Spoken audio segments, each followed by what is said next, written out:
యోగాతో బరువు తగ్గటం సులభం కేవలం 21 రోజుల్లో.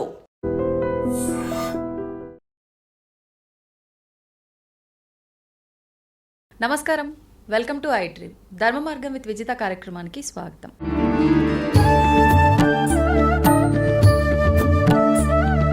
ప్రస్తుత రోజుల్లో మనకి మంచి మంచి మాటలు చెప్పే పెద్దవాళ్ళు చాలా వరకు దూరంగా ఉండటం జరుగుతోంది. కొన్ని సందర్భాల్లో మనం దూరం చేసుకుంటున్నాము, కొన్ని సందర్భాల్లో నిజంగా చెప్పేవాళ్ళు ఉంటే బాగుండు అనుకున్నా కూడా లేకుండా ఉండే పరిస్థితులు చూస్తున్నాం. మరి అలాంటి పెద్దవారు మన ముందుంటే మరి వాళ్ళతో మాట్లాడి మంచి విషయాలు తెలుసుకునే ప్రయత్నం అయితే మనం చేస్తే బాగుంటుంది కదా. అందుకని చెప్పి ఈరోజు నేను చేస్తున్న ఈ చిన్న ప్రయత్నం, ప్రస్తుతం మనతో పాటు ఉన్నారు 109 బాబా అని మనం ఎంతో ముద్దుగా పిలుచుకునే బాబాజీ. ఇప్పుడు 109 కాదండి, 110 సంవత్సరాల్లోకి వచ్చేశారు. ఆయనే సంతు సదానందగిరి బాబాజీ. బాబాజీతో మాట్లాడి మరిన్ని మంచి మంచి విషయాలు మరొకసారి అడిగి తెలుసుకునే ప్రయత్నం అయితే చేద్దాం. నమస్కారం బాబాజీ. జై గురుదేవ్. ఎలా ఉన్నారు బాబాజీ? పరమాత్ముడిపై మా పేరు లాగానే సదా ఆనందగిరి. అంతే బాబాజీ. ప్రస్తుత రోజుల్లో చూస్తున్నాం, నిజంగా పండగలు, కొన్ని విలువలు, బంధాలు విషయానికి వచ్చేసరికి ఇంతకు ముందు కన్నా కూడా చాలా మార్పులు. అంటే ఈ పండగల పేరుతోటే మన బంధాలు, బంధుత్వాలు కలిసి అందరూ ఒక దగ్గర జరుపుకోవటము, ఇవి కొనసాగించడం కోసమే ఏర్పడ్డాయేమో అనేది ఎక్కువగా మనకు కనిపిస్తూ ఉంటుంది, శాస్త్రాలు ఆచారాలు పక్కన పెడితే. కానీ ఇప్పుడు వస్తున్న విధానం చూస్తుంటే అలా లేదు.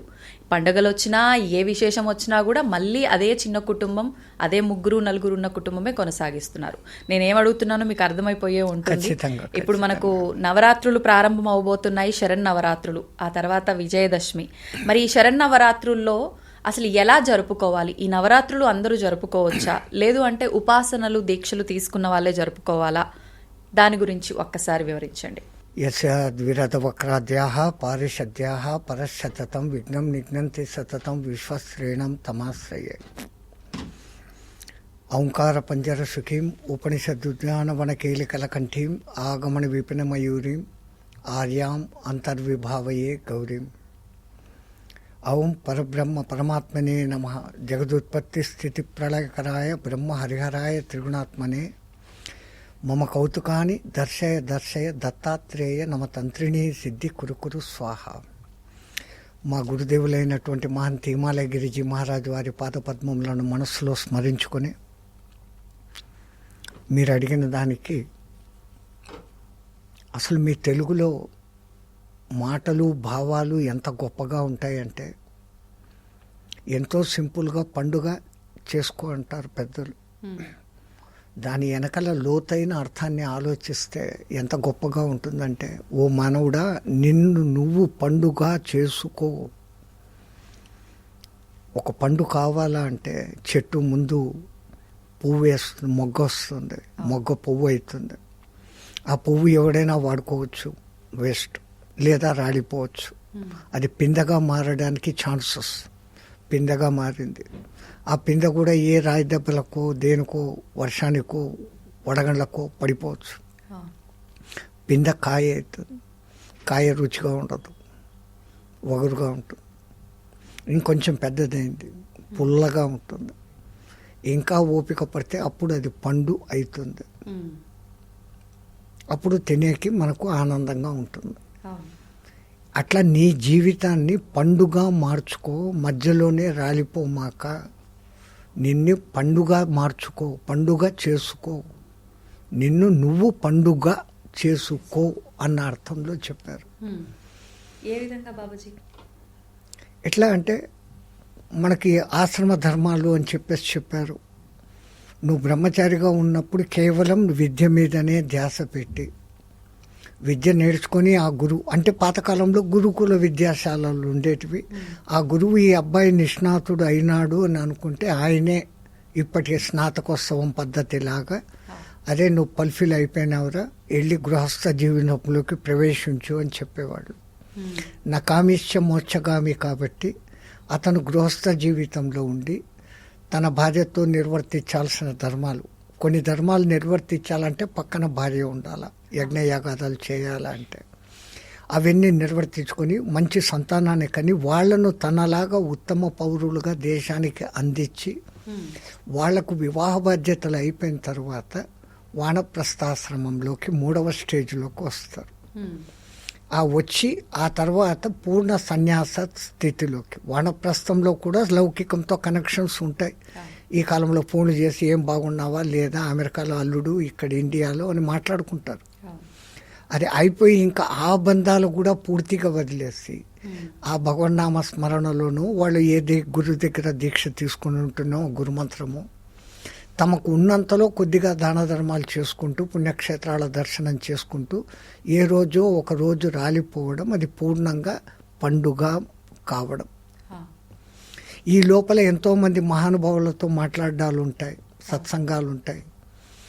ఈ సత్సంగాలు ఇతరులతో మాట్లాడడం ఎంత గొప్పగా, ఎంత వానికి ఉపయోగపడుతుంది అంటే, పెద్దవాళ్ళు ఎప్పుడూ నీకు మంచి కోసమే 4 మాటలు చెప్తారు. అవును. అది వినుకున్నవాడు ముందుకు పోతాడు. వాడేం చెప్పేది నేనేం వినేది అనుకునేవాడికి లోకంలో మనం ఏం చేయలేము.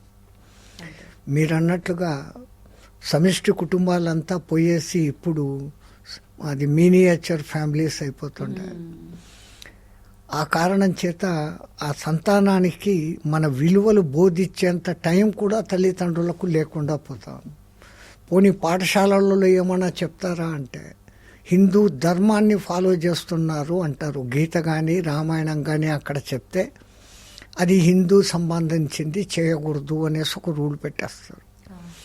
ఈ గీత కానీ రామాయణం కానీ ఇవన్నీ దేనికోసం ఉన్నాయి? ఒక్క హిందూ సమాజంకు, మా సమస్త మానవ సమాజం కోసం ఉన్నాయి. మానవ ప్రవర్తన ఎట్లుండాలా, విలువలు ఎట్లుండాలా, కనీసం ఇంట్లో తల్లిదండ్రులు చెప్పకున్నా అది తెలుసుకొని అన్నా మానవుడు ఆ విధంగా ఉంటాడు అని మన పూర్వీకులు పెట్టారు. వేద విజ్ఞానం అంతా అదే.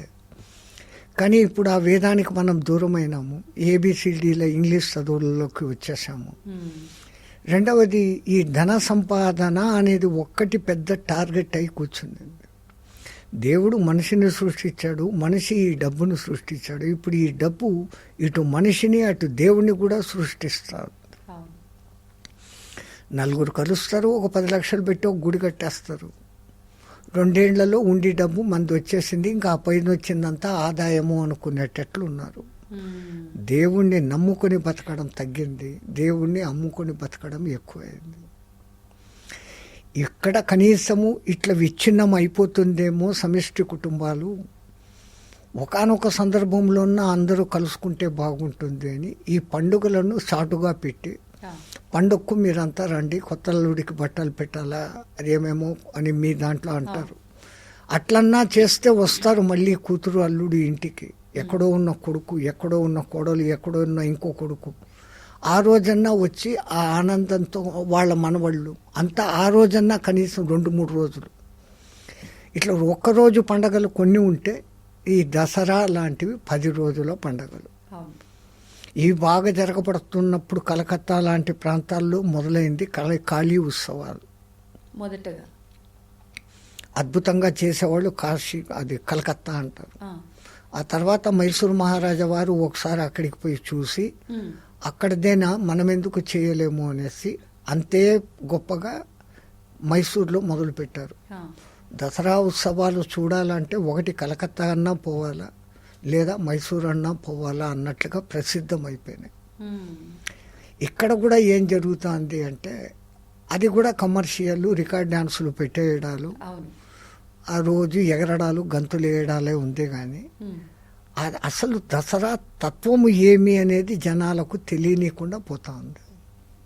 దసరా అంటే సరదా అన్నట్టుగా మార్చేశారు ఆ పదాన్ని. దసరా అంటే యాక్చువల్గా దశహర. రాముడు దశకంఠుణ్ణి చంపాడు అని అంటారు.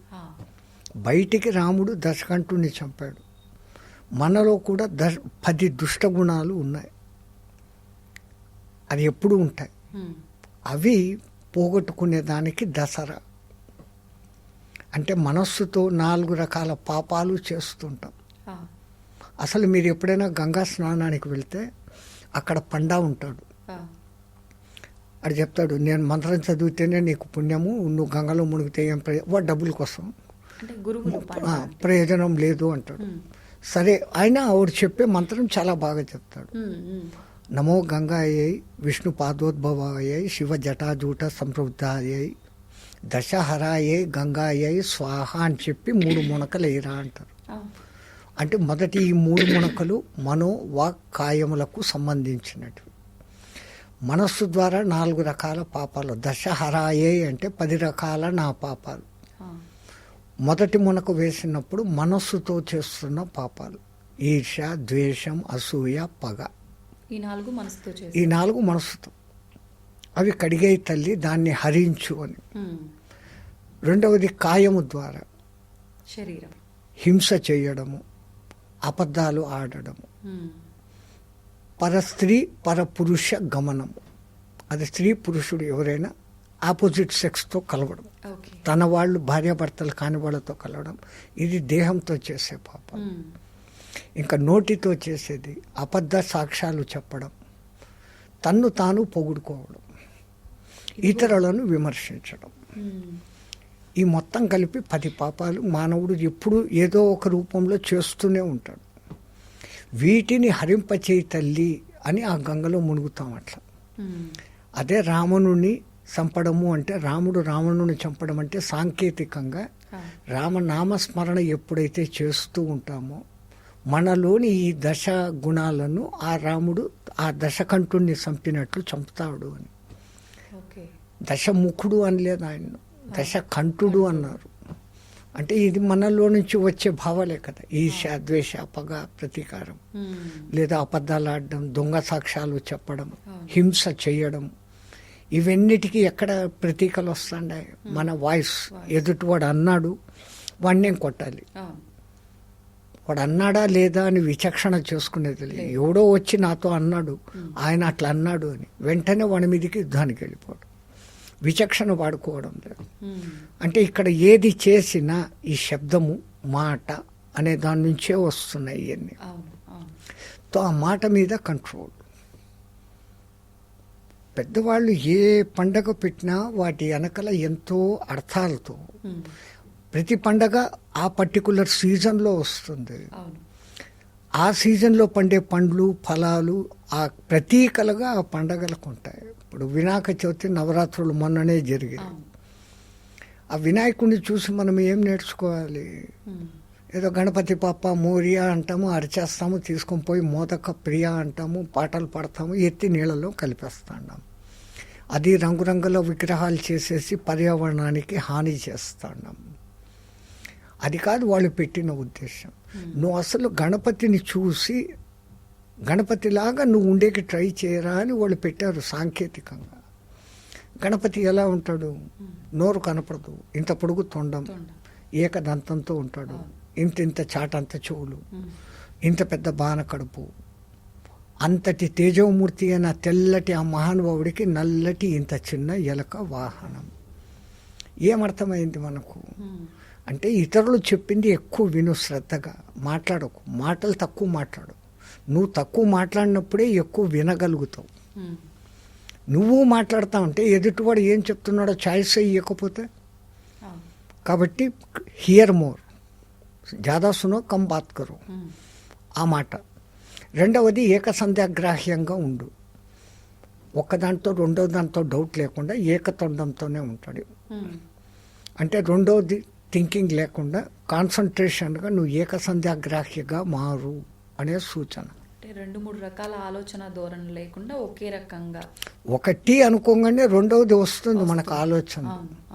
ఆ చెప్పేది వినేటప్పుడు సరిగ్గా వింటే రెండో ఆలోచన రాదు, అర్థం అయిపోతుంది విషయం. ఈ అర్థం కానప్పుడు అట్లనా ఇట్లనా అన్న మాట వస్తుంది. ద్వైతం ఉండకూడదు, అద్వైతంగా ఉండాలా అని చెప్పేదానికి ఈ తొండం సూచిక. అట్లాగనే ఇంత పెద్ద బాణ కడుపు. ఒకడొక మాట మనతో అంటాడు ఇంకోని గురించి, వెంటనే ఆడికిపోయి వాడికి చెప్పామంటే వాడికి ఈడికి మధ్య జగడం. సరే వాడు అన్నాడు, ఆడదాకా వాడతా ఆయనకే పోనీలే, నా ద్వారా ఎందుకు, నేను పెట్టుకుంటా, నా కడుపులో పెట్టుకుంటా అనుకుంటే అయిపోయింది. అట్లా భక్తులు చెప్పే విన్నపాలన్నీ తనలోనే పెట్టుకొని కడుపులో దాచుకునేందుకు అంత పెద్ద పొట్ట. నువ్వు కూడా అలా ఉండు. ఇతరులు చెప్పింది బాగా విను, నువ్వు అర్థం చేసుకో. నువ్వు మళ్ళీ ఇతరుల గురించి చెడ్డగా చెప్తే ఇది ఇక్కడ పోయి అంటించుకో, అంతా నీలో పెట్టేసుకో. అందుకే రహస్యం అంటూ ఏదన్నా తెలిస్తే ఆ రహస్యాన్ని నీకై నువ్వు బయట పెట్టద్దు. అది ఏ పొద్దు ఒక దినం అదే బయటపడుతుంది. ఇక్కడ ఒక చిన్న కథ ఉంది. ఎక్కడో ఒక రాజు దగ్గర ఒక మంచి సేవకుడు, రాజుకు ఆయన అంటే బాగానే ఇష్టం. ఆ సేవకుడు రాజు అంటే ధన ప్రాణాలు అర్పించడానికి సిద్ధం. కానీ రాజుగారికి ఒక కూతురు ఉంది. ఆ కూతురు ఎవడో పనికిమాలినోడితో లవ్లో పడింది. వాళ్ళిద్దరూ ఏకాంతంగా ఉండగా ఈ అబ్బాయి చూశాడు. ఒకవేళ అది రహస్యం, అది వెంటనే చెప్పేస్తే ఏమవుతుందో, రహస్యం చెప్పకూడదని నా గురువు నాకు అన్నాడు అనేసి ఆ అబ్బాయి చెప్పకుండా గమ్మని ఉండిపోయాడు. కానీ ఆ అబ్బాయి చూసినాడు అన్న సంగతి ఈ అమ్మాయికి కనిపెట్టేసింది, రాజకూతురు.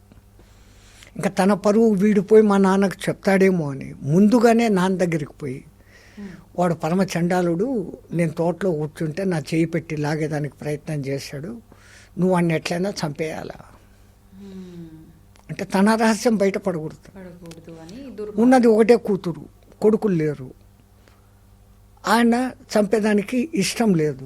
వాడు శక్తిమంతుడు, బలవంతుడు, బుద్ధిమంతుడు. ఇంకా అమ్మాయి మాటను కాదనలేక ఒక కషాయవాడి దగ్గరికి పోయి రహస్యంగా రాజు, రేపు పొద్దున్న నేను పంపించి ఎవరిని ముందు పంపిస్తాను వాడి తల నరికేయి అనేసి అంటాడు. రాజు చెప్పాడు కదా అని ఆయన ఒప్పుకుంటాడు. రాజు ఆయన ఆమెకు డబ్బులు ఇస్తాడు. ఈయన మరుసటిని ఈ అబ్బాయి పొద్దున్న రాగానే, ఒరే నేను పలానా చోటికి నిన్ను పంపిస్తున్నాను, అక్కడికి పో, అతను నీకు ఒక వస్తువు ఇస్తాడు, అది తీసుకొని రా అంటాడు.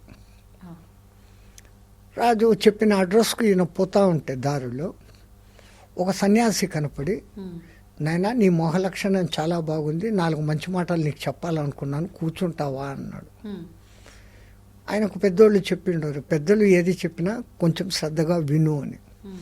ఒక గంట లేటుగా పోతే ఏమైందిలే అనేసి ఆయన చెప్తున్న మాటలు వింటూ కూర్చున్నాడు. ఈ రాజుగారికి ఆ కషాయవాడి దగ్గర నుంచి కబురు రాలే, ఇంకా వాడు రాలే, నేను చంపలేదు అన్న సంగతి లేదు. తల తీసుకొని వచ్చి తెమ్మని చెప్పాడు, తేలేదు. ఇంకా రాలేదు ఏమని చెప్పేసి ఈ రెండో అబ్బాయిని పంపాడు. అంటే రాణిగాని ఆ అమ్మాయి గారి ప్రేమికుడిని అడిగిపోయాడు, నేను ఫలానా చోట ఒక పని చెప్పాను, అయిందా లేదా కనుక్కొని రా పో అని పంపాడు. ఈయన పోయాడు. ఈడే మొదటి లోపలికి వచ్చినాడు అని తలకా నరికేశాడు.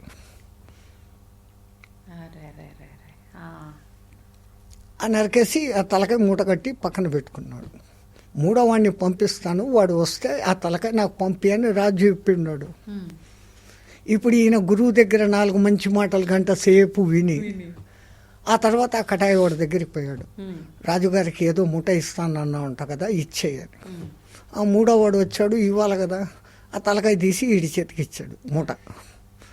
రాజుగారి దగ్గరికి ఈయన వచ్చాడు.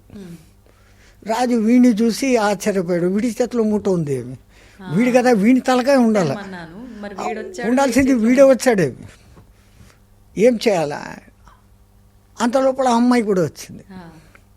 నాన్న నువ్వు ఏం చేసినావు? గట్టిగా అనకు, నేను బయటపడిపోతాను. అసలు ఈ మూటలో ఏముందో చూస్తామని ఓపెన్ చేసినాడు. ఈ ప్రియురాల తల, ప్రియుడి తల. ఇంకా నా జీవితం ఎందుకు నాన్న, నేను పాపం చేసినాను, వీని కోసం అని చెప్పి అబద్ధమాడి వీణి సంపమంటే నేను చేసిన పాపానికి నాకే పరిష్కారం అయింది, నేను చచ్చిపోతూ ఉన్నానని ఆమె ఆత్మహత్య చేసుకున్నాను. రాజ్యంకి ఇప్పుడు రాణి వారసులు లేరు.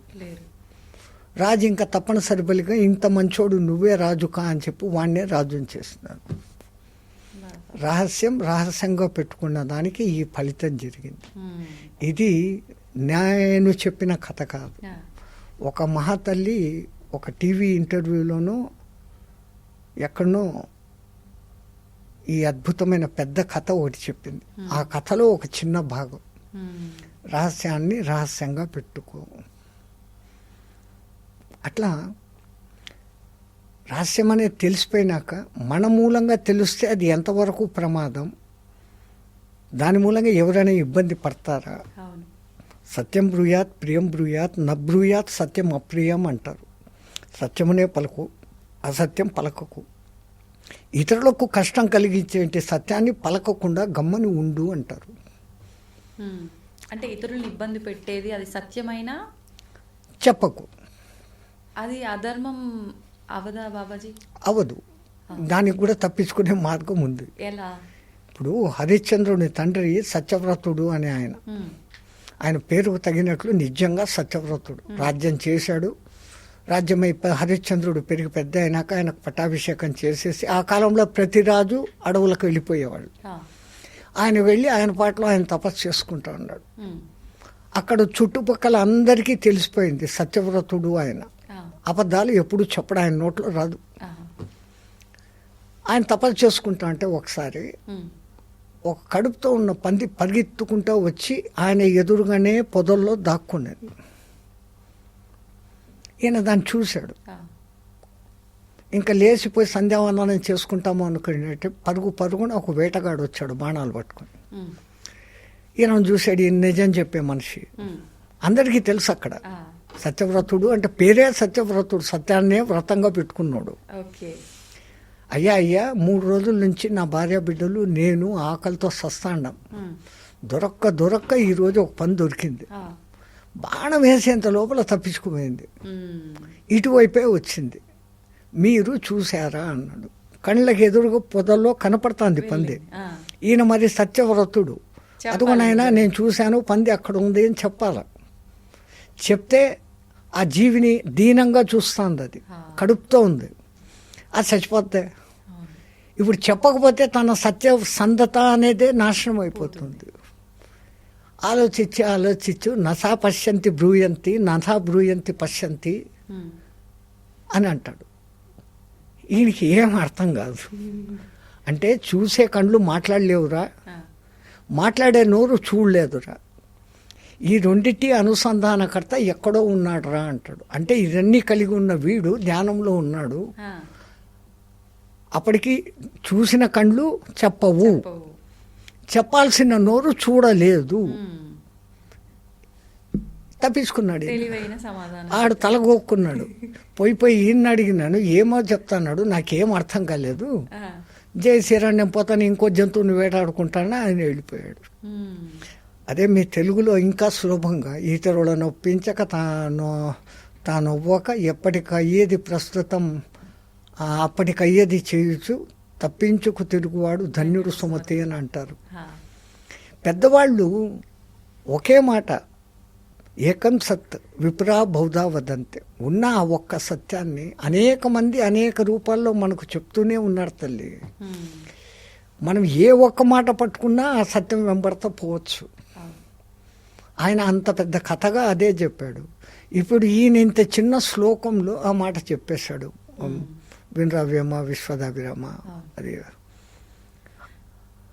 అట్లా వినదగు ఎవరు చెప్పిన నీతులు, పిల్లవాడు కావచ్చు పెద్దవాడు కావచ్చు, అది ఏ సమయానికి ఎప్పుడు మనకు అది ఉపయోగపడుతుందో. బాబాజీ ఇప్పుడు అంటే పక్క వాళ్ళకి ఇబ్బంది కలిగిస్తుంది అని చెప్పి మనం సత్యం మాట్లాడట్లేదు, ఆ ప్లేస్లో మాట్లాడాల్సి వస్తుంది ఇంకొక మాట అంటే అది ఖచ్చితంగా అబద్ధమే. ఇందాక మీరు కథలో చెప్పినంత తెలివిగా చాకచక్యంగా మాట్లాడే అంత గొప్ప వాళ్ళమైతే ప్రస్తుత రోజుల్లో అట్లా కాదు. పూర్తి అధర్మం జరుగుతుంది అన్నప్పుడు ప్రాణం పోయినా పర్వాలేదు, అక్కడ నిజం చెప్పేయడమే. సత్యం కోసం ధర్మం కోసం ఈ ప్రాణం ఏదో ఒక దినం పోవాల్సిందే. అంత మాత్రం చేత బాగా తెలిసి అక్కడ ఇప్పుడు ఇంకా అధర్మం జరగబోతోంది, అధర్మం గెలిచబోతోంది, సత్యం సమాధి అయిపోతుంది, ధర్మం నాశనం అవుతుంది అన్నప్పుడు ఉన్నది ఉన్న విషయం డైరెక్ట్గా చెప్పేయడమే. తర్వాత పరిణామాలు ఏమన్నా జరగని. ఎప్పుడైతే ఆ విధంగా ఒక్కడు నిలబడి చెప్తాడో రెండో వాడికి ధైర్యం వస్తుంది. అందరికీ లోపల ఉంది చెప్పాలని, ముందు చెప్పేవాడు లేడు. ఆ భయంతో ఉన్నాము ఇప్పుడు మనం. ఎవడో ఒకడు తెగాయించాలి. ఆ తెగాయించి ఒక్కడు చెప్పి లేచాడు అంటే వెంటనే ఇంకో 10 మంది లేస్తారు. ఆటోమేటిక్గా అక్కడ ధర్మం రక్షించబడుతుంది. ఇప్పుడు బాబాజీ ఇందాక మీరు మాట్లాడినప్పుడు ఈ రహస్యం కథ చెప్పినప్పుడు నాకు ఒకటి అనిపించింది. అంటే పక్కన వాడు ఏమైపోయినా పర్వాలేదు, నాకు ఏదైనా తెలిసింది, అది నేను ఇంకొకటికి చెప్తే వాడు ఇబ్బందుల్లో పడతాడు అని తెలిసినప్పటికీ చెప్పేస్తున్నాము. ఏ రకంగా అయినా సరే మన స్వార్థాన్ని మాత్రమే మనం చూసుకుంటున్నాం. అది చెప్పకుండా మనం ఉండలేము, చెప్పేస్తాము అంతే. తర్వాత ఏదైనా ఏం పర్వాలేదు. ఈ స్వార్థం అనేది చాలా ఎక్కువ అయిపోయింది. దాని పేరే అర్థం. అర్థం అనే మాటకు ఎన్ని అర్థాలు ఉన్నాయి తల్లి మీ తెలుగులో. అర్థమైందా లేదా అంటాం, అవును. అర్థమే అయింది అంటాం, సగమే. అర్థము అంటే డబ్బు, ఆ, స్వ అర్థం. ఎంతసేపు డబ్బు డబ్బు డబ్బు, అది ఆఖరికి గబ్బు గబ్బు గబ్బు, ఇంకా పోయి పోయి జబ్బు జబ్బు జబ్బు. అంతే. తో మనిషికి పరమాత్ముడు ఇంత విచక్షణ ఇచ్చాడు. ఈ ఏ పొద్దో ఒక దినం ఏదో ఒక కారణంతో ఎంత నువ్వు భద్రంగా పెట్టుకున్నా ఈ చిలక ఏ రోజో ఒక దినం ఎగిరిపోయేదే. దాన్ని బంగారు పంజరంలో పెట్టినా ఈ చిలక దాని స్వాతంత్రం అది పొంది ఎగిరిపోయేది. ఆ పోయేటప్పుడు ఒక మంచి కాజ్తో పోతే పోయింది కదా. ధర్మం కోసం నిలబడి, సత్యం కోసం నిలబడి పోతే పోయింది కదా. నన్ను మళ్ళీ తర్వాత అనుకుంటారో అనుకోరో సెకండరీ. నా వరకు నాకు ఒక సాటిస్ఫాక్షన్ ఉంటుంది. వాడు నేను నిజం చెప్తే నన్ను వాడు చంపుతాడు అని తెలుసు. సరే, సచ్చేది ఏదో ఒక దినం సాగాల. ఇప్పుడు ఇట్లా చచ్చిపోతే సరిపోయింది. మారీచుడు అదే అంటాడు కదమ్మా రామాయణంలో.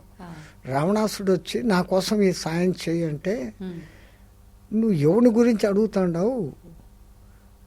రా అనే అక్షరంతో మొదలయ్యే రత్నము రథము అనే మాట పేర్లు వింటేనే నాకు భయం అయిపోతుంది. ఒక్క బాణంతో నన్ను ఇన్ని వేల కిలోమీటర్లకు తోసి కొట్టేశాడు చంపకుండా. అంత శక్తిమంతుడు వాడితో ఎందుకు పెట్టుకుంటావు నువ్వు అంటే, మరి నువ్వు వాడిని శక్తిమంతుడు అంటాడావు, నా మాట వినకపోతే నేను ఇక్కడనే చంపేస్తాను అంటాడు. ఆయన అంటే నీ చేతిలో సచ్చే బదులు ఆ రామబాణంతో సస్తే మోక్షమణం వస్తుంది, నేను పోతానని చెప్పేసి వస్తాడు. తెలుసు తనకి ఇంకా ఎట్లా చచ్చిపోతానని చెప్పేసి తెలిసి ఇప్పుడు తను మోక్షం పొందాడే కానీ ఇంకోటి కాలే. అది ఉండేది. ధర్మ సూక్ష్మాలు చాలా విచిత్రంగా ఉంటాయమ్మా. పైకి అయితే అర్థం కాదు, ఇది క్లాసా అనుకుంటాం, కానీ దాన్ని వివరించి లోపలికి తడిచి చూస్తే ఎంతో అద్భుతమైన సత్యాలు ఉంటాయి. ఇట్లాంటివన్నీ ఉన్నాయి కాబట్టి ఆ రామాయణాన్ని నలుగురికి చెప్పండ్రో బాబు అంటాం. కనీసం రామాయణం చదివితే ఇట్లాంటివన్నీ తెలుస్తాయి. ప్రాణం వానికి తెలుసు మారీచుడికి, ఎట్లా నా ప్రాణం ఇప్పుడు పోతుంది, ఈ పోయేది ఈ దుర్మార్గుడి చేతిలో పోయే బదులు ఆడికిపోతాను. అవును.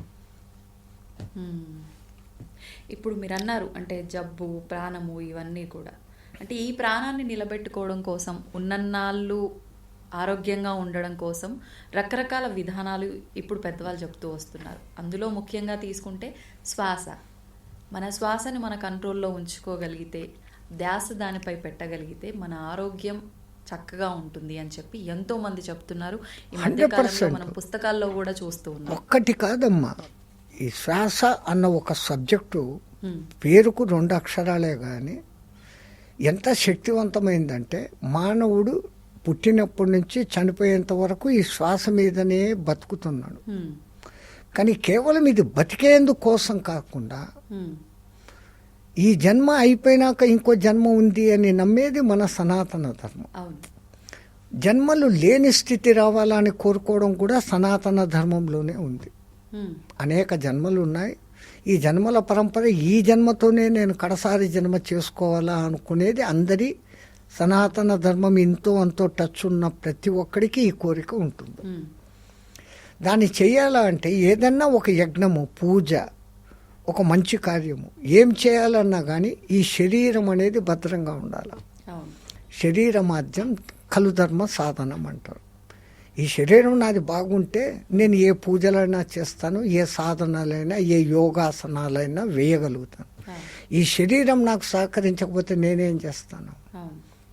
ముందు ఈ శరీరం సహకరించాలంటే దానికి అందాల్సినంత ప్రాణశక్తిని అందింపచేయడం.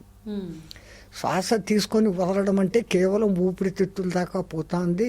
ఈ సైంటిస్టులు అంటారు చెడు రక్తం అక్కడికి వస్తుంది, తను కార్బన్ డైఆక్సైడ్ని అక్కడ ఎక్స్చేంజ్ చేసుకొని ఆక్సిజన్ తీసుకొని ఇది శరీరంలో ఉండే మిగతా కండరాలకు నరాలకు అన్నిటినీ అక్కడ మళ్ళీ ఆక్సిజన్ కార్బన్ డైఆక్సైడ్ తాను తీసుకుంటూ ఆక్సిజన్ సప్లై చేస్తూ ఉంది అనే సైంటిస్టుల రూపకంగా చెప్పుకొని వస్తాను. ఊపిరితిత్తుల వరకే వస్తుంది అని అంటారు.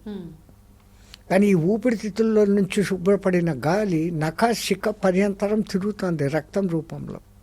మళ్ళా ఆ రక్తంలో కూడా ఏముంది, గాలి ఉంది. రక్త కణము అంటే ఆ కణంలో హిమోగ్లోబిన్ ఉంది, మైటోకాండ్రియా ఉంది, న్యూక్లియస్ ఉంది, న్యూక్లియోలస్ ఉంది, ఇన్ని పదార్థాలు ఉన్నాయి. ఆ మైటోకాండ్రియా అనే చోట మీకు ఆక్సిజన్ ఛాంబర్ ఉంటుంది. అంటే ఈ శరీరంలోకి మొత్తం అంతా పోతుంది. ఒక్కసారి తీసుకున్న ఈ గాలి దశ ప్రాణాలుగా మారుతుంది. ప్రాణ అపాన వ్యాన ఉదాన సమానాలు అనే ప్రధాన వాయువులు 5, నాగ కూర్మ కృకుర దేవదత్త ధనుంజయాలు అనే ఉపవాయువులు 5. ఈ ఉపవాయువులు మన కనురెప్పల ఆర్పేకి, ఎక్కుళ్లకు, తేన్పులకు, వీటికి అది ప్రచోదయం అవుతుంది. ఆడవాళ్లలో బిడ్డను బయటికి తోసేందుకు, పురుషులలో ఎజాక్యులేషన్ జరిగేందుకు ధనుంజయ వాయువు కంఠంలో 1 మట్టుకు అది మిగిలిపోయి ఉంటుంది. మిగతా 4 వాయువులు పనిచేస్తూ ఉంటాయి. డెప్యుటేషన్. ప్రాణం అనేది ముఖంలో ఉంది. ఎందుకుంది? ఇక్కడ కళ్ళతో చూడడం, చెవులతో వినడం అనే అతి ప్రధానమైనటువంటి జ్ఞానేంద్రియాలకు సంబంధించిన అన్నీ ఇక్కడే ఉన్నాయి. కళ్ళు చూస్తున్నాం, చెవులతో వింటున్నాం, నాలుక రుచులు తెలుసుకుంటున్నాం, శ్వాసిస్తున్నాం. అక్కడ ఆ శ్వాసలో వాసనలను గమనిస్తున్నాం. శబ్దాల్లో మంచివా చెడ్డవా, దృశ్యాలలో మంచివా చెడ్డవా. ఇంత తెలిసే మన పూర్వీకులు ఎప్పుడూ ఒక శాంతి శ్లోకంలో భద్రం శృణుయా మహాదేవ భద్రం పశ్యేమాక్షర బిజయజత్ర, నా చెవులు ఎప్పుడూ మంచినే వినుగాక, మా కండ్లు ఎప్పుడూ మంచినే, మా నా అనే స్వార్థత లేదు. సనాతన ధర్మంలో నా అనే మాట లేదు. మా కండ్లు ఎప్పుడూ మంచినే చూడుగాక, మా చెవులు ఎప్పుడూ మంచినే వినుగాక, నా శరీరము ఆరోగ్యవంతంగా ఉండి దేవతలకు హితమైన పనులను నేను చేసేదను గాక. స్వస్తిన ఇంద్రో వృధశ్రవ స్వస్తిన పూషా విశ్వవేద స్వస్తిన స్థాజో అరిష్టనేమి. ఓం శాంతి శాంతి శాంతి. ఆది భౌతిక, ఆది దైవిక, ఆధ్యాత్మిక మూడింటికి శాంతి కలుగుగాక అన్నటువంటి అర్థంలో ఆ శాంతి మంత్రాలు పెట్టినారు మన వాళ్ళు. తో అంతటికి కారణభూతమైనటువంటి ఈ శ్వాసను మనము గుండెల వరకే అని కాకుండా మన పూర్వజ్ఞానులు అసలు ఇవి మన 6 గ్రహాలకు లింకుతో ఉన్నటువంటి 6 చక్రాలు మనలోనే ఉన్నాయి. శనిగ్రహం మూలాధారం దగ్గర, శుక్రుడు ఆజ్ఞా చక్రం దగ్గర, ఇట్లా గ్రహాలకు చెప్తారు లింకులు. ఇవి ఇంటర్నల్ ఆర్గాన్స్ను తమ కంట్రోల్లో పెట్టుకొని ఉంటాయి. నిజమైనటువంటి విశ్వశక్తి బ్రహ్మరంధ్రం నుంచి మనకు వస్తూ ఉంది. ఆ విశ్వశక్తి పీల్చుకుంటున్న ఈ గాలిని మనం అనుసంధానం చేయగలిగితే, అంటే తీసుకున్న గాలిని మూలాధారం దాకా పంపి ఆ నుంచి మళ్ళీ సహస్రారం వరకు పంపి అప్పుడు రిటర్న్ పంపడం. దీనిలో గమనించాల్సింది ఏంటి అంటే దహన క్రియ. ఎట్లయితే యజ్ఞం చేస్తున్నామో ఆ యజ్ఞం చేసేటప్పుడు సమిధలు వేస్తున్నాం, దహనం అవుతుంది. ఇప్పుడు ఈ పీల్చుకున్న గాలి కణం లోపలికి పోయినప్పుడు అక్కడ ఆ కణంలో ఉన్నటువంటి గ్లూకోజ్ను బర్న్ చేస్తాను. అది శక్తిగాను నీళ్లుగాను మారుతాను. కార్బన్ డైఆక్సైడ్ అని 3 విధాలుగా ఈ అక్కడ దహన క్రియ జరుగుతుంది ప్రతి కణంలో. ఆ జరగబట్టే మన బాడీ టెంపరేచరు 98.4లో స్థిరంగా ఉంటుంది. దీన్ని స్థిరపరిచేదానికి కూడా మన బాడీలో ఉన్న ఈ ఉచ్ఛ్వాస నిశ్వాసాలలో చంద్ర సూర్య నాడులు, ఒకటేమో శీతలం, ఒకటేమో ఉష్ణం. ఈ 2 సమతులితోష్ణ స్థితిలో ఉన్నప్పుడే మనిషి 98.4 డిగ్రీస్లో ఉంటాడు ఆరోగ్యం. తో టెంపరేచర్ బడగయా జై శ్రీరామ్, టెంపరేచర్ తగ్గింది జై శ్రీరామ్. తో ఈ రెండిటిని వేటిని ఎట్లా వాడుకుంటే బాగుంటుంది, ఈ లోపల ఈ అంగాలను మేనేజ్ చేసేది ఇంకేదో కనపడనిది ఉంది అని మన వాళ్ళు గమనించి మూలాధార స్వాదిష్టాన చక్రాలనే చక్రాలను కనిపెట్టినారు, నాడులను కనిపెట్టినారు.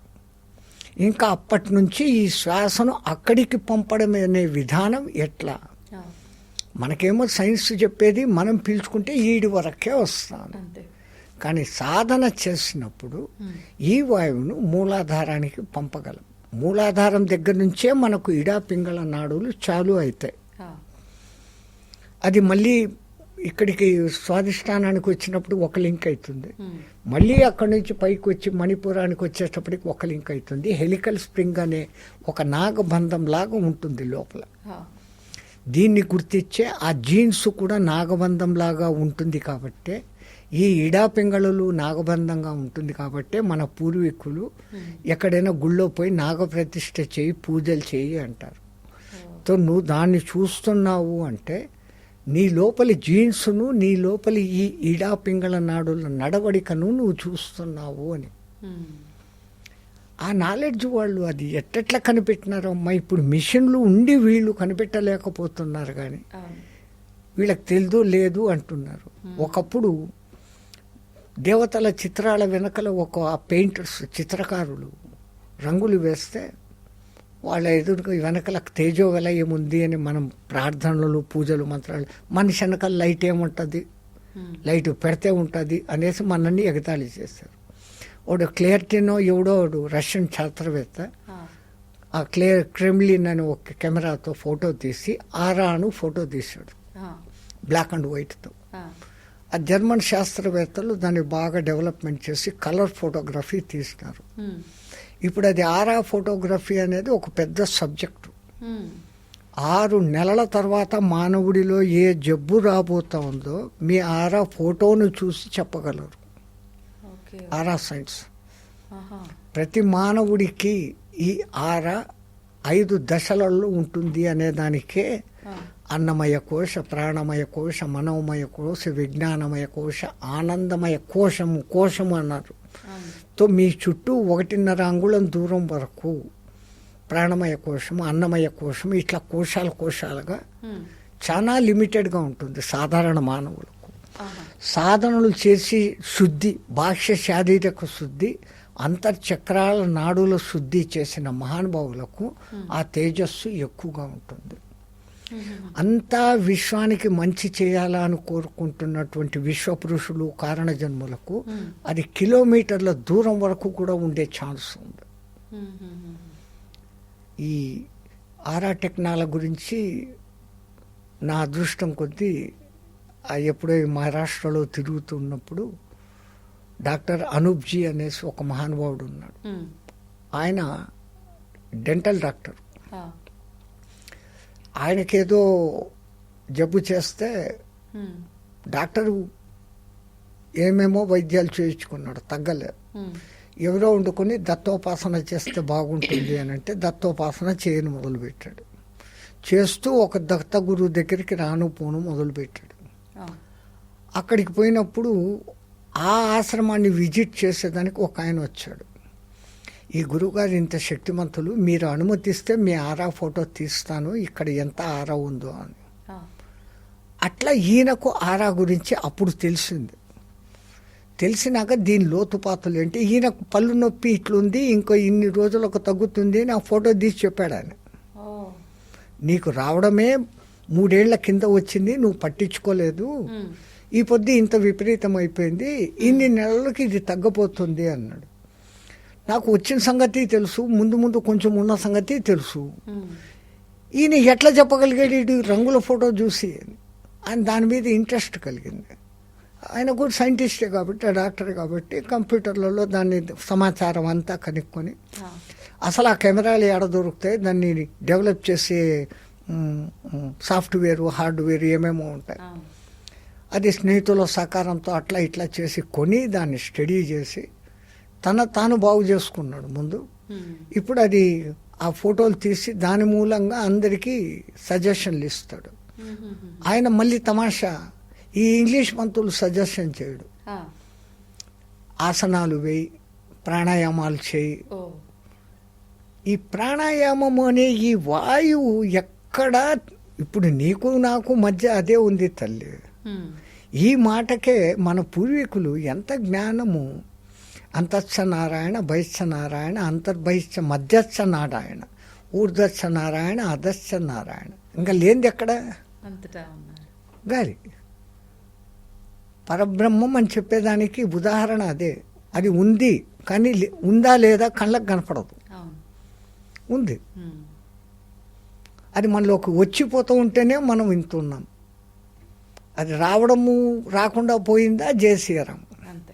వచ్చి లోపలే ఉండిపోయిందా జేసీరాం. ఎందుకంటే టోటల్ కార్బన్ డైఆక్సైడ్ అయిపోతుంది. అది కూడా ఉండలేం మనిషి. మ్మ్. రెండు పక్కల అదే.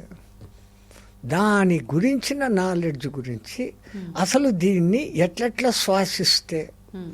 ఏమేం జరుగుతుందని ఒక్కొక్క ద్రష్ట మహర్షి తన జీవితం అంతా ప్రయత్నం చేసి అదిగో ఇట్లా తీసుకొని ఇట్లా వదిలితే ఈ క్రియ.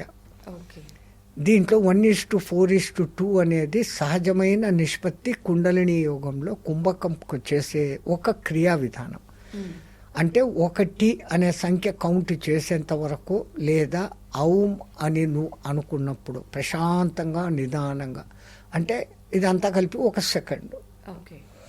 1 సెకండ్ నువ్వు తీసుకుంటే 4 సెకండ్ల వరకు కుంభించి 2 సెకండ్లు వదిలేంత లోపల వదిలేయి అనేది 1:4:2 అనే ఒక నిష్పత్తి. ఆహా. అంటే ఇప్పుడు 10 కౌంట్ చేస్తూ గాలి తీసుకున్నావు, మ్మ్. అప్పుడు 40 కౌంటింగ్ చేసేటప్పుడు దాన్ని కుంభించాలా. అంటే హోల్డ్ చేయాలి. 20 కౌంటింగ్లు చెప్పేంత లోపల దాన్ని వదిలేయాలి. Fast recharging. ఓకే. ఓకే. ఈ తావు విధానం అని ఒకటి ఉంది. ఆ. వాళ్ళ సిస్టమ్ ఎట్లా అంటే 4:4:4:4 అని 4 4లు అంటారు. ఆ. అంటే 4 చెప్తూ 1 2 3 4 అంటూ గాలి పీల్చుకోవాలి. పీల్చుకోవడం.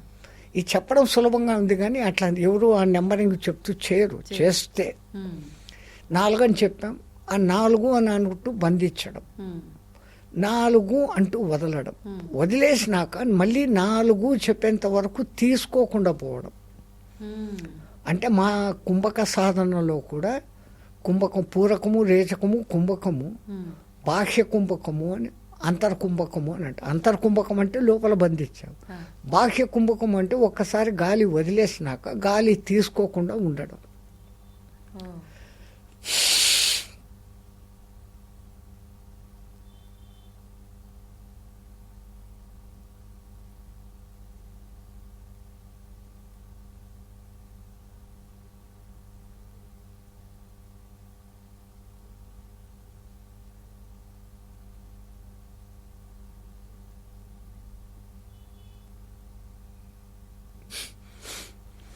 ట్రై చేయకండి కొంపదీసి గాలి లేకుండా ఉండడం అంటే. మీరు ఎంతకాలం సాధన స్వామిజీ ఇది బాబాజీ? ఏండ్ల పర్యంతరంగా 1936లో మ్మ్. 37లో మొదలుపెట్టాం. మ్మ్.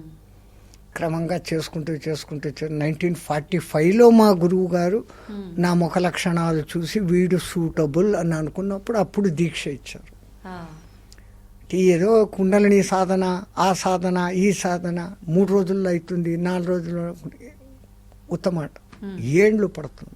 గురువు మిమ్మల్ని చూసి అంటే ఎంచుకున్నారు మరి చేయగలరు. ఒక దిక్కు వేద పఠనము, ఇంటి గురుసేవ ఇవన్నీ చూస్తూ ఈ కుండలిని సాధనకు 7-8 గంటల లెక్కన రోజు పెడుతూ ఉంటే 7 ఏళ్లకు ఆ కుండలిని చలనం అనేది కదిలింది. 7 సంవత్సరాలకి మామూలుగా కాదు, 7-7.5 కూడా అయ్యుండొచ్చు. మ్మ్. కానీ ఈ ఆత్రపు జనాలు అంటే వాళ్ళని ఆత్రపు జనాలు అంటే ఓపికలు కోపగించుకుంటారు, బాధపడతారు. మ్మ్. అదే ఈ పొద్దు ఇతనం నాటేయాలా, రేపు పొద్దునే మామిడి పండు తినేయాలా అంటారు. అది ఎట్లా అవుతుంది? అవును. దేనికైనా ఒక ప్రాసెస్ ఉంటుంది. Slow and steady win the race. If you jump you may fall, chances తక్కువ. కొంతమంది అంటున్నారు మేము షార్ట్ కట్స్ చెప్తామని. Short cuts will cut short your life. Short cuts ఎంత బాగుంటాయంటే కార్పెట్ పరిచి పూలు చల్లుతో ఆహ్వానించినట్లు ఉంటాయి. ఆ తర్వాత లోయే, పతనమే. మంచి మార్గము కఠినంగా ఉంటుంది, దారే ఉండదు, రాళ్ళు రప్పలు కంపలు ఉంటాయి. కష్టపడిపోయినామా ఆ తర్వాత రాజమార్గం. ఇంకా ఎటువంటి సాధనలు చేశారు బాబాజీ మీరు కుండలి వీటితో పాటు? మేము నేర్చుకున్నది ఒక్క కుండలినే నేర్చుకొని నాదే గొప్పది అని చెప్పకుండా అదే చెప్పినప్పుడే మనిషి పతనం అవుతాడు. నాదే సబ్జెక్ట్ గ్రేట్, నా కుండలిని అంటే. మరి వాళ్ళలో ఏముందో చూస్తాం. హఠయోగం ట్రై చేసాం, క్రియాయోగం, కేచరి ముద్ర, అది ఒక మహారాజ్ దగ్గర చేసిన. ఇప్పుడు నేను చెప్పిన ఈ టావో విధానం, ఆ తర్వాత ఎక్సెల్సియర్ అని చెప్పేసి ఈ టిబెటియన్స్ చేస్తారు. ఇవన్నీ కూడా శ్వాసకు సంబంధించినటివే, కాకపోతే ఈ రేషియోస్ రిథిమ్స్ మారుతాయి. 4:7:8 అంటాడు ఒకడు. 4 కౌంటింగ్ చెప్పి 7 కౌంటింగ్ వరకు బంధించి 8 కౌంటింగ్ చెప్పేంత వరకు వదులు అని. వీడు మళ్ళీ బాహ్య కుంభకం చెప్పడంలే ఒక దీంట్లో. అదే చేసి సాధించిన వాళ్ళు ఉన్నారు కాబట్టి వాళ్ళకి అది గ్రేట్. ఆయన శిష్యులు అదే చేసుకొని పోతారు. వాళ్ళు ఏమంటారు, ఇదే ఒకే మెథడ్, ఇంకోటి కాదు అంటారు. ఇంకొక ఆయన చెప్తాడు, ఇప్పుడు నేను చెప్పిన దాంట్లో 3-4 విధానాలు వచ్చినాయి. హఠయోగ క్రియ వేరే, క్రియాయోగ క్రియ ఇంకా అసలు వేరే. వాళ్ళు అసలు బయటి ప్రాణంతో సంబంధమే లేదు. నువ్వు గనక సాధన చేసినావంటే లోపలే గాలి పీల్చుకుంటావు, బయటి గాలితో నీకు అవసరమే లేదు, నీ లోపలనే గాలి ఉంది, పంచ ప్రాణాలు నీలో ఉంది కదా అంటారు. అంటే ఈ పంచ ప్రాణాలను నడిపే ఒక శక్తి. ఇప్పుడు రైలు ఇంజన్ నడుస్తుంది పాతకాలంది అంటే దాంట్లో బొగ్గులు అనేది వేయాలి. అది మండి ఆ చుట్టూ ఉన్న స్టీమ్ పైపులు మండి వేడెక్కి ఆ స్టీమ్ ఆడపోయి ఆ పిస్టన్స్లోకి పోయినాక అది మూమెంట్ వస్తుంది, నీకు నడుస్తుంది. దానికి అసలైన మూల కారణం బొగ్గు. అది లేకపోతే రైలు ఇంజిన్ మీ నీళ్లు పెట్టుకొని ఏం చేసినా పనిచేయదు. మామూలుగా వేడి చేస్తే అది వేడెక్కదు, ఎంత లోపల దాని సిస్టమ్ ఉంది. అట్లా ఈ ఇంజన్ పనిచేయాలంటే కూడా ఆ బర్నింగ్ క్రియ జరగాల, దహన క్రియ అంటాం. అదే ఈ వాయువును తీసుకొని ఈ వాయువు అనే బొగ్గు లోపలికి పోయి మండి మళ్ళీ కార్బన్ డైఆక్సైడ్గా బయటకు వస్తుంది. అందుకే దాంట్లో కార్బన్ డైఆక్సైడ్, HO2, 2HO ఇవన్నీ బయటకు ఆ ఒక్క కణంలో జరుగుతున్న క్రియేషన్. సైంటిఫికల్గా మీరు చూస్తే ఇవే జరుగుతున్నాయి. ఆక్సిజన్ తీసుకుంటున్నాయి, వెంటనే దీన్ని రిలీజ్ చేస్తున్నాయి.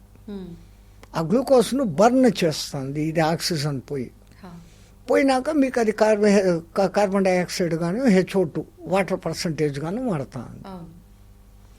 అది ఒక కణం శక్తి కొన్ని రోజులు, ఒక కణం శక్తి 3 రోజులు, ఒక కణం శక్తి 3 నెలలు. ఆ డిఫరెంట్ వేరియేషన్ను బట్టి ఆ కణాల శక్తి దానికి ఎంతెంత ఆక్సిజన్ చేరాలి, ఎక్కడ చేరాలి. దీన్ని దృష్టిలో పెట్టుకొని మన పూర్వీకులు ఆ గాలిని ఇక్కడికి పంపుతున్నాను అనే భావనా శక్తితో ఆ ఏరియాకు పంపడం. ఏ సాధన అయినా దీని వెనకాల డిపెండెన్సీ ముందు భావన.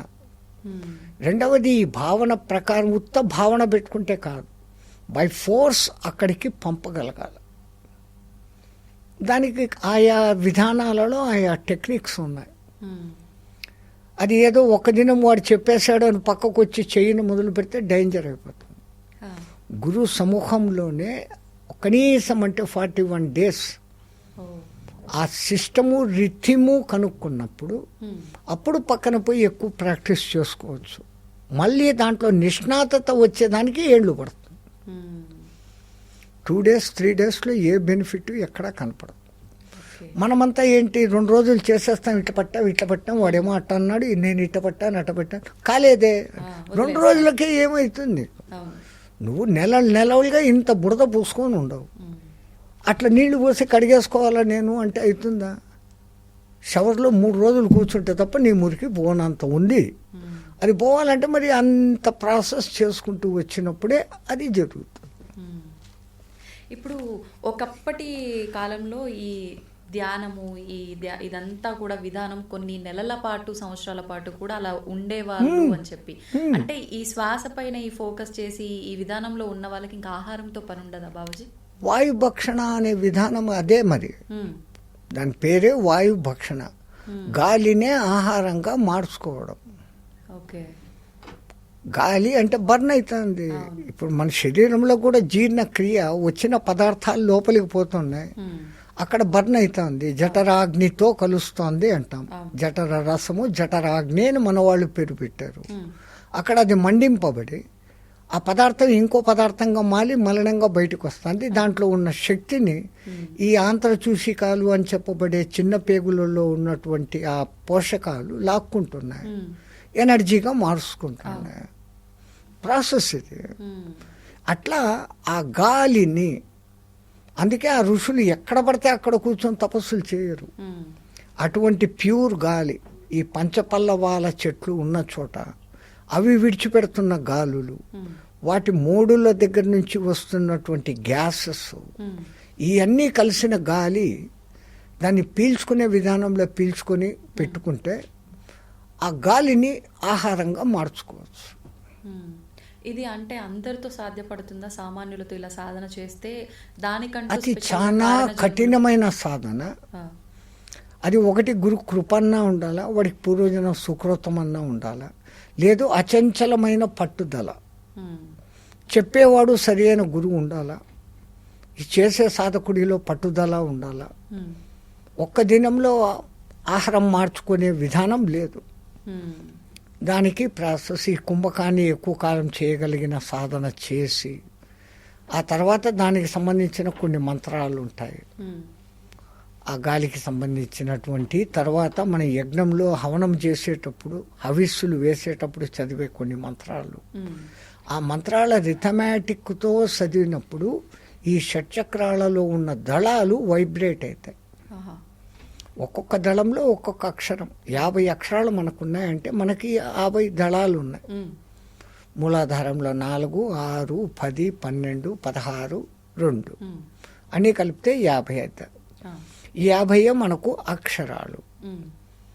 ఈ మంత్రాలు అని చదివినప్పుడు ఆయా పెటల్స్ కదులుతాయి. ఇప్పుడు పియానో కానీ హార్మోనీ కానీ ఒక రిథమాటిక్లో పడిగినప్పుడు మీకు సుస్వరమైన సంగీతం వినపడుతుంది. అందుకే ఆ మంత్రాలు ఆ ఇదిలో ఉంటాయి.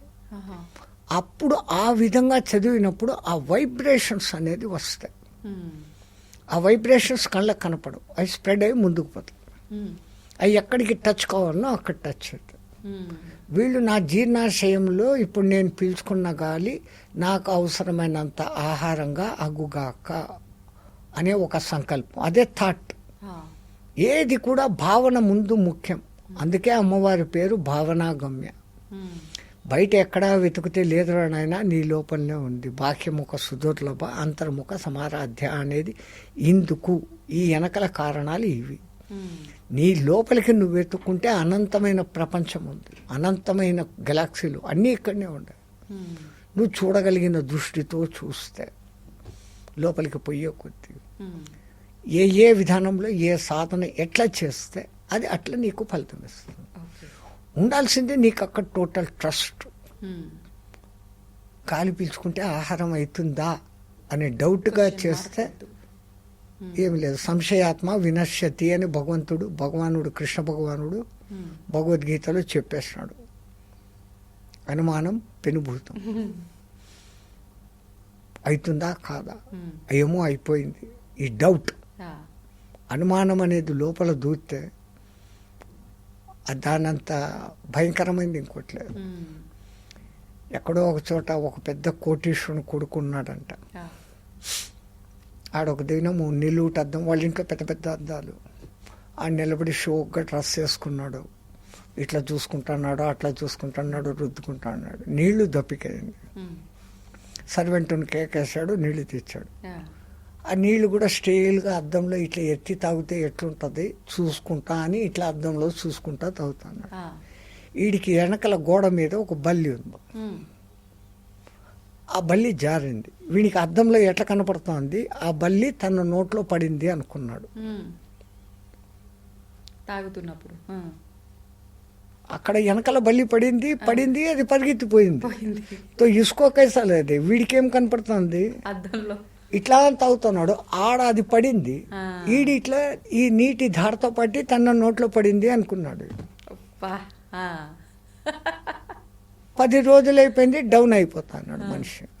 ఉంది లోపలికే వెళ్ళిపోయింది అని. బలిపోయింది. బల్లి ఎక్కడో కూరలో పుట్టినే విషాహారము, చచ్చిపోయినారు ఇంతమంది అంతమంది అంటారు. మరి నేను ఏ పొద్దు పోతాను అనుకుంటున్నాడు. చెప్తాన్నాడు వాళ్ళ నాయన, ఏం రే నువ్వు డౌన్లోకి నవ్వుతా లేదు, ఆనందంగా లేవు, డౌన్ అయిపోతాడు. What is this?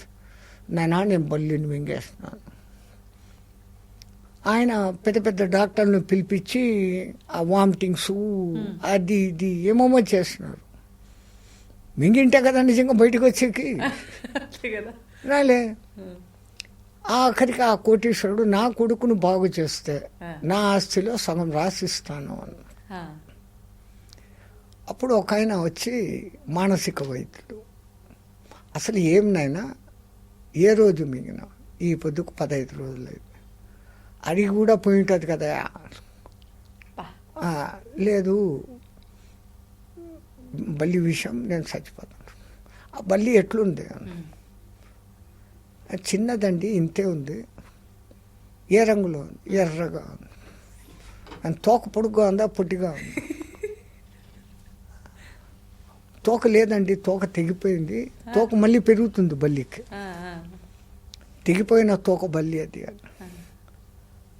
ఇట్లా ఏదో మాటల్లో పెట్టాడు. అది మాటల్లో పెట్టేసి, రేపు నేను ఒక పూజా యజ్ఞం చేసి నా మంత్రశక్తితో నీ కడుపులో నుంచి ఆ బల్లిని బయటికి తెస్తాను, నువ్వేం భయపడమాక అన్నాడు.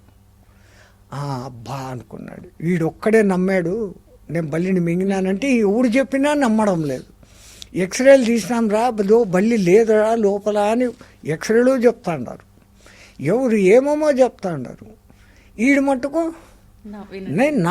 నా కళ్ళతో నేను చూసిన, మింగేసిన, మీరు లేదంటారేంది? ఇంత మాట్లాడిచ్చి ఎంక్వైరీ చేసుకున్నాడు. ఆ బయటికి పోయినప్పటి నుంచి ఎతికి ఆ ఎర్రగా ఇంతుండే ఒక బల్లిని తోక తీసేసి తెచ్చుకున్నాడు. దాన్ని పిడికెట్లో పెట్టుకున్నాడు. మరుసటి దినం చెప్పాడు కదా, రేపు నేను మంత్రం అంతా చేసి వస్తాను అని. ఏదో వామిటింగ్ అయ్యే ఒక మెడిసిన్ వానికి తాగిపించాడు. ఆడు వాంతి చేయంగానే ఈ బల్లిని దాంట్లో పడేసాడు. చూసావా, బల్లిని తీసేసాడు. నువ్వయ్యా గురువు అంటే చూడు, వీళ్ళు ఎవ్వరూ నమ్మలే. హ్యాపీ. ఇప్పుడు వానికి బల్లి పోయింది అన్నాక జీవం వచ్చింది, అంతే, అనుమానం పోయింది. తో సంశయాత్మ వినశ్యతే. అంటే పెద్దవాళ్ళు ఏ సామెత చెప్పినా కూడా దాని వెనకాల వాళ్ళ జీవిత అనుభవం, జీవితాలు 7-8 జనరేషన్లుగా ఇది ఇట్లే జరుగుతుంది, ఇది ఇక్కడనే వస్తుంది అని చూసి, ఆయా గుళ్ళల్లో సూర్యుడు లోపల కిరణాలు పడుతున్నారు అంటే అక్కడ గర్భగుడిలో ఆ విగ్రహం అక్కడ పెడితే సరిపోతుంది అని దాని చుట్టూ గుడి కట్టారు. సో దట్ ఆ కిరణాలు ఆ రోజుకు అక్కడ వచ్చి పడతాయి. Calculated mind. ఈ గ్రహణాలు ఎప్పుడు వస్తున్నాయి అనేది వాళ్ళు మరి ఎట్లా చెప్పారు? ఏ టెలిస్కోప్లు చూడకుండా దానికి ఒక కథ అల్లి చెప్పారు. రాహుకేతువులు అనేసి అమృతపానం చేస్తుంటే నరికారు, అందుకని వాళ్ళు వచ్చి పడతారు. ఇది కథగా చెప్పారు. అసలేంటి బాబాజీ వాస్తవం? కానీ ఈ ఛాయ సూర్యుడికి చంద్రుడికి మధ్యలో భూమి అడ్డం వచ్చినప్పుడు అది పౌర్ణమి రోజు మాత్రమే మీకు చంద్రగ్రహణం వస్తుంది. అట్లాగనే భూమికి సూర్యుడికి మధ్య చంద్రుడు వచ్చినప్పుడు సూర్యగ్రహణం వస్తుంది. అది సైంటిఫికల్. దీన్ని వాళ్ళు కనిపెట్టి ఒక కథగా, రాహుకేతువులు అనే ఒక కథగా, రాహు పట్టాడు కేతువు పట్టాడు అనేసి ఒక కథగా పెట్టి ఆ రోజుల్లో ఈ పని చేయండి ఈ పని చేయకూడదు అని జాగ్రత్తలు చెప్పి చేశారు. ఎందుకంటే చంద్రుడి నుంచి మనకు కొన్ని వేవ్స్ వస్తున్నాయి.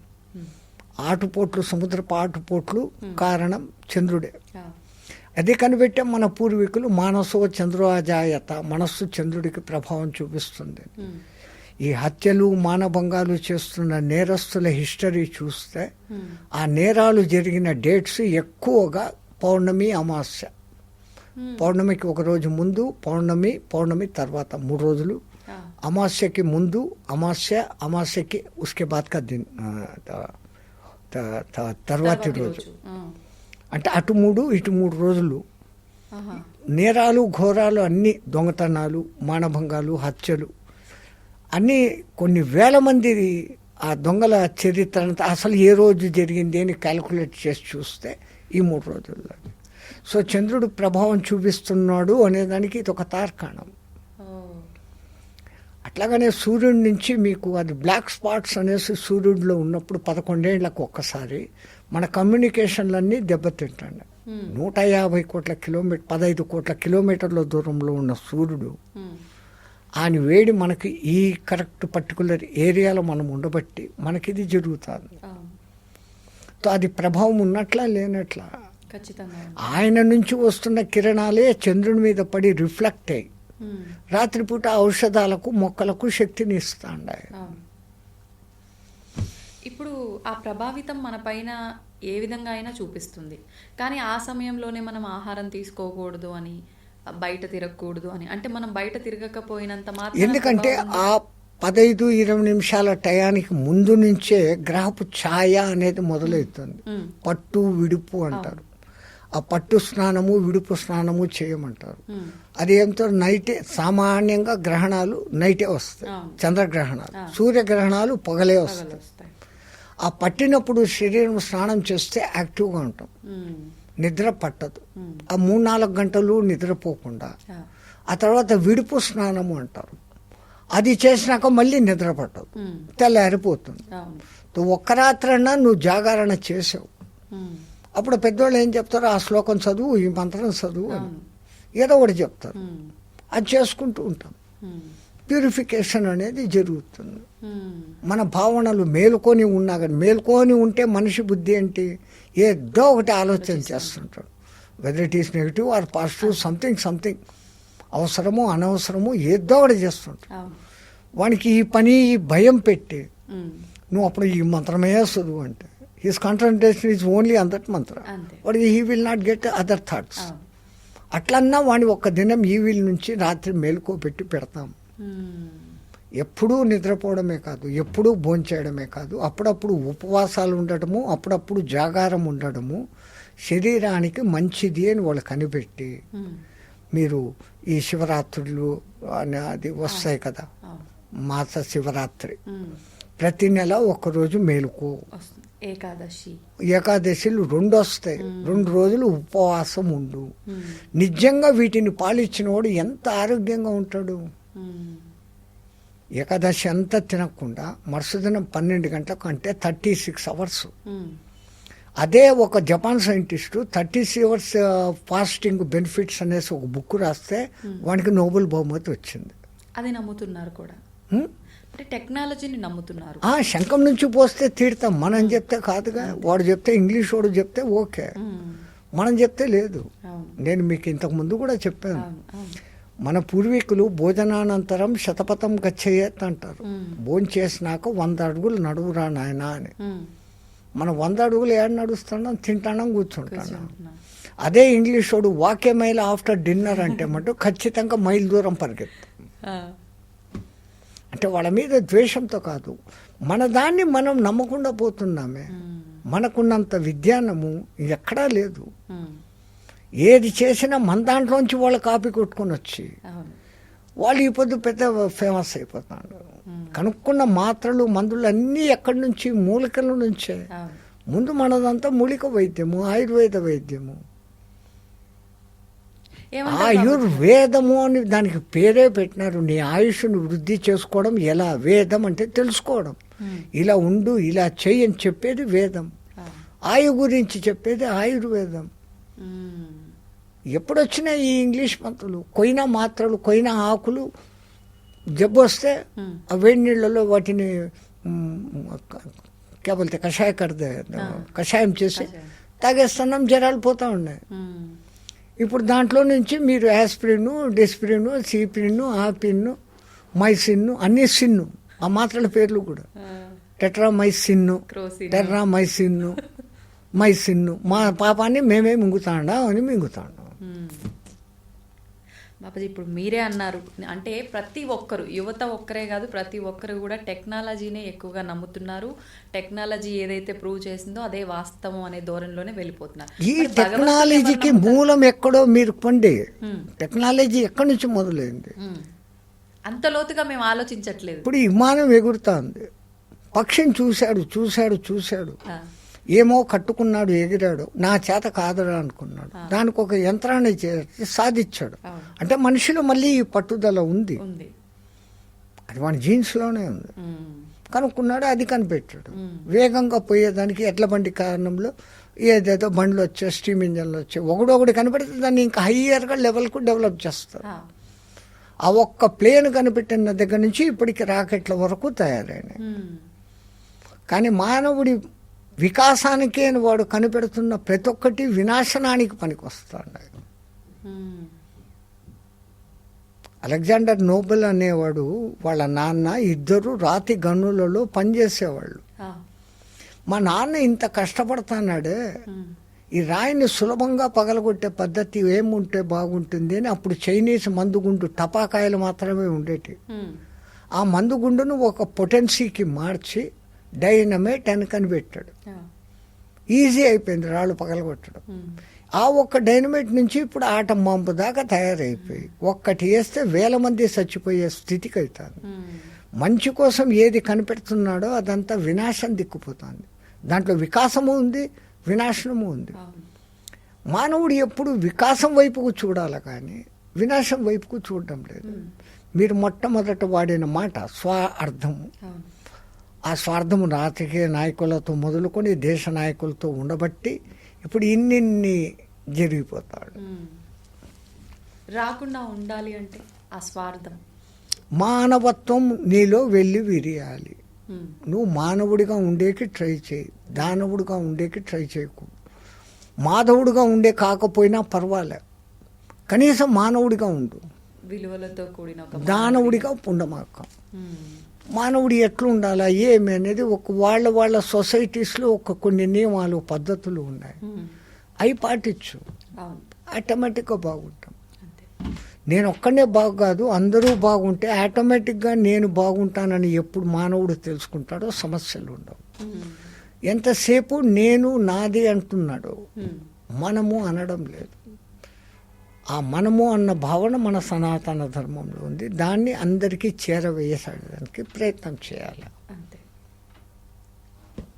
సంతోషం బాబాజీ, చాలా మంచి విషయాలు తెలియజేశారు. ఆఖరణ నిజంగా మీరు చెప్పిన మాట అద్భుతం. ప్రతి ఒక్కరు ఆ ధోరణిలో ఉండాలి. మంతా మా గురు కటాక్షం తల్లి. జయ Srimannarayana. And don't forget to subscribe to iDream.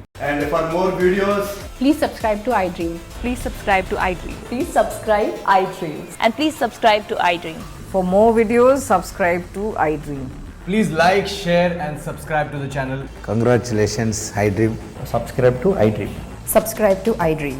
So subscribe to iDream Media. iDream ki iDream team andarki huge congratulations. Please subscribe iDream Media. Please subscribe to iDream. Subscribe iDream. Please subscribe to iDream. iDream అంటే నా కళల ఛానల్ను subscribe చేసుకున్న నోరు తిరుగుతలేదు, మీరైతే గంట గుర్తు కొట్టండి. For more such videos, please subscribe to iDream. Subscribe to iDream. Please subscribe to iDream. Please subscribe iDream Media. Please do subscribe to iDream. Please subscribe to iDream Media. For best entertainment and information, please subscribe iDream.